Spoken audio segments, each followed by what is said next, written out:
Hello और इस नए एक्सप्लेनर में स्वागत है। आज हम एक ऐसी शानदार ऐतिहासिक यात्रा पे निकलने वाले हैं जो करीब 1000 साल लंबी है।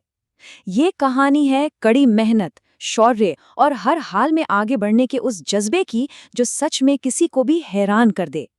जरा सोचा जाए, क्या कोई राजवंश अपना सब कुछ खोने के बाद, बिल्कुल राख में मिलने के बाद पहले से भी ज्यादा ताकतवर बन सकता है?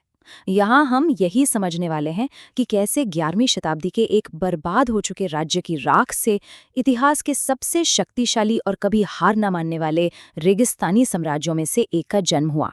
ये किसी फिल्म की स्टोरी जैसा लगता है ना? तो चलिए इस सफर को 6 हिस्सों में बांटकर देखते हैं। 1. The Gahadavala glory.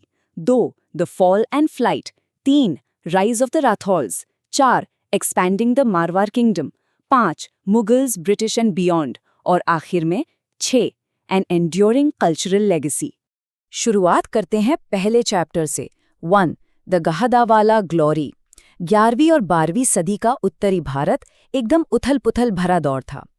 लेकिन इस अराजकता के बीच एक नए साम्राज्य का उदय हो रहा था। ये गाढ़वाला डायनेस्टी असल में एक एब्सोल्यूट मोनार्की थी। जैसे ही गुर्जरा प्रतिहारा साम्राज्य गिरा, चारों तरफ एक अस्थिरता फैल गई थी। ऐसे माहौल में चंद्रदेवा नाम के एक शासक ने एंट्री ली और आज के उत्तर प्रदेश और बिहार के उन मैदानों में स्थिरता लाई। उन्होंने करीब 1090 से पहले इस डायनेस्टी की नींव रखी थी और 12वीं सदी आते आते ये साम्राज्य अपने पीक पर पहुंच चुका था। इनके भौगोलिक केंद्र पर थोड़ा गौर किया जाए। एक तरफ वाराणसी है जो इनकी सबसे पसंदीदा राजधानी थी। नदी में स्नान करने के रिचुअल्स और जमीन दान करने के सभी बड़े काम यहीं होते थे। दूसरी तरफ कन्नौज एक कैपिटल ऑफ ऑनर थी। इसका हिस्टोरिकल प्रेस्टीज तो बहुत था, पर यह मुख्य रूप से एक टेम्पररी सीट ही रही। इससे ये क्लियर हो जाता है कि गढ़वाला पावर का असली दिल इन्हीं हरे भरे नदी के मैदानों में धड़कता था। इस पीक एरा के सबसे बड़े हीरो थे किंग गोविंदचंद्र। उनका एक बड़ा ही शानदार टाइटल था विविध विद्या विचार वचस्पति। इसका सीधा सा मतलब है अलग अलग विद्याओं के संरक्षक। उन्होंने सिर्फ बड़ी सैन्य जीत ही हासिल नहीं की, बल्कि धार्मिक सहिष्णुता का एक बेहतरीन एग्जाम्पल भी सेट किया। उनकी रानियों के जरिए बुद्धिज्म के प्रति उनका आदर इस बात का बहुत बड़ा प्रूफ है। लेकिन वक्त हमेशा एक जैसा नहीं रहता। Chapter 2, the fall and flight. अब इस इनविंसिबल दिखने वाली एब्सोल्यूट मोनार्की के ड्रामेटिक पतन पर नजर डालते हैं। ये गिरावट जितनी अचानक थी, उतनी ही भयंकर भी।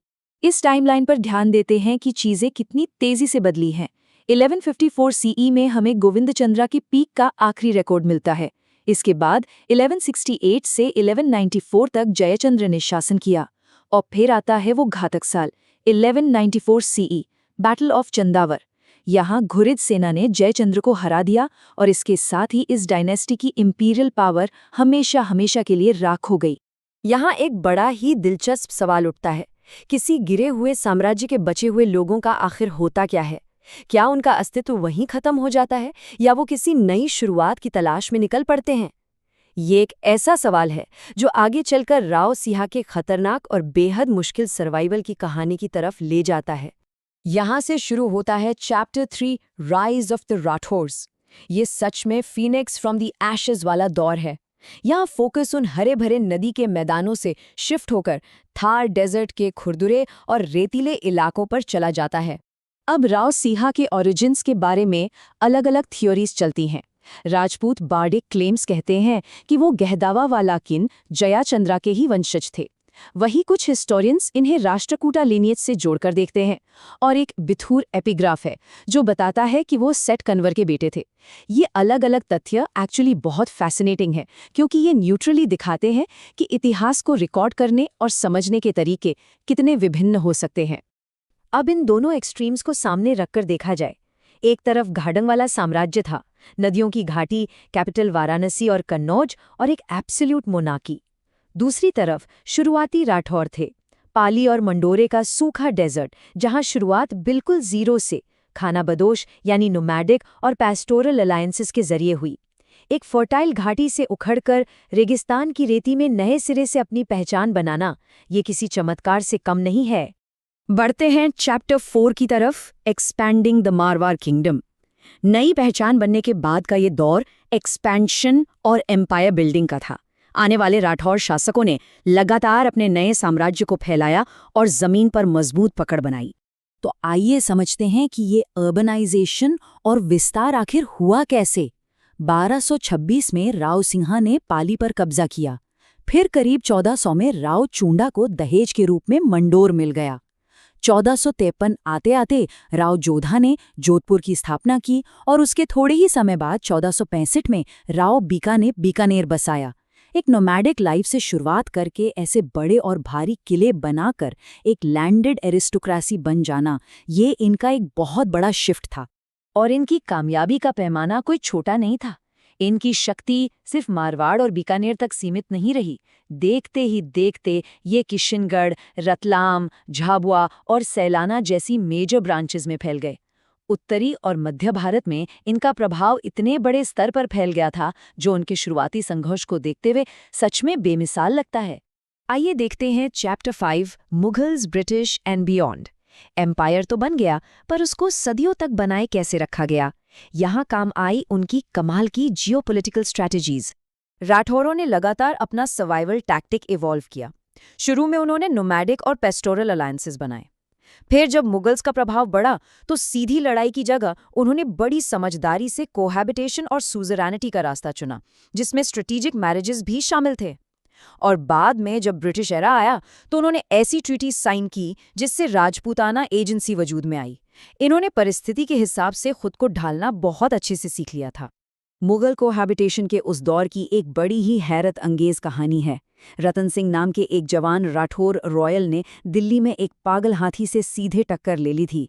इस अद्भुत वीरता को देखकर शाहजहां इतना प्रभावित हुआ कि उसने रतन सिंह को सीधे 3000 का रैंक दिया और साथ ही रतलम का पूरा राज्य इनाम में दे दिया। ऐसी कहानियां उस एरा के इन रिश्तों को बिल्कुल जिंदा कर देती हैं। और अब आखिरी पड़ाव, chapter 6, an enduring cultural legacy. इतने लंबे संघर्ष और सर्वाइवल से सिर्फ राज ही नहीं बचा, बल्कि एक पूरी नई आइडेंटिटी और कल्चर का जन्म हुआ। ये इतिहास के वही निशान हैं जो आज भी गूंजते हैं। आज जो मारवाड़ी संस्कृति इतनी फली फूली है, वो सीधे तौर पर इन्हीं राठौड़ों की देन है।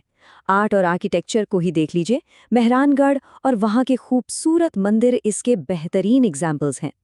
त्योहारों में गंगौर और तीज जैसी परंपराएं आती हैं, और इनके ट्रेडिशंस जैसे मीठी मारवाड़ी भाषा और दाल बाटी चूरमा जैसा स्वादिष्ट भोजन, ये सब इसी इतिहास और एवोल्यूशन का नतीजा है जो आज भी उतने ही वाइब्रेंट है।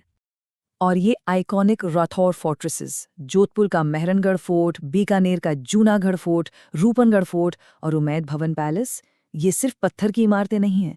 ये इस बात पर अंतिम मोहर लगाते हैं कि वो भटकते हुए सर्वाइवर्स हमेशा के लिए परमानेंट, अनडिस्प्यूटेड रूलर्स में तब्दील हो चुके थे। इनकी विशालता और इनका डिजाइन सच में दंग कर देने वाला है। इस पूरे एपिक नैरेटिव को अगर एक लाइन में समराइज किया जाए तो मारवाड़ में उनके शासन की स्थापना राजपूत वीरता और संकट में उनके लचीलेपन की एक बुनियाद बन गई। राव सिंहा के उस एक छोटे से कदम और संघर्ष ने आने वाली कई पीढ़ियों को एक ऐसी दिशा दी जो हमेशा अमर हो गई। तो आज के इस एक्सप्लेनर को एक सवाल पर छोड़ते हैं। अगर 1194 की एक अकेले हार से ऐसी महान और रेजिलियंट संस्कृति का जन्म हो सकता है जो आज भी उतनी ही शिद्दत से जिंदा है, तो इस इतिहास की धूप छांव में और ऐसी कितनी हिडन लेगेसीज होंगी जो डिस्कवर होने का इंतजार कर रही हैं। सोचा जाए इस बारे में। इस कमाल की यात्रा में जुड़ने के लिए शुक्रिया।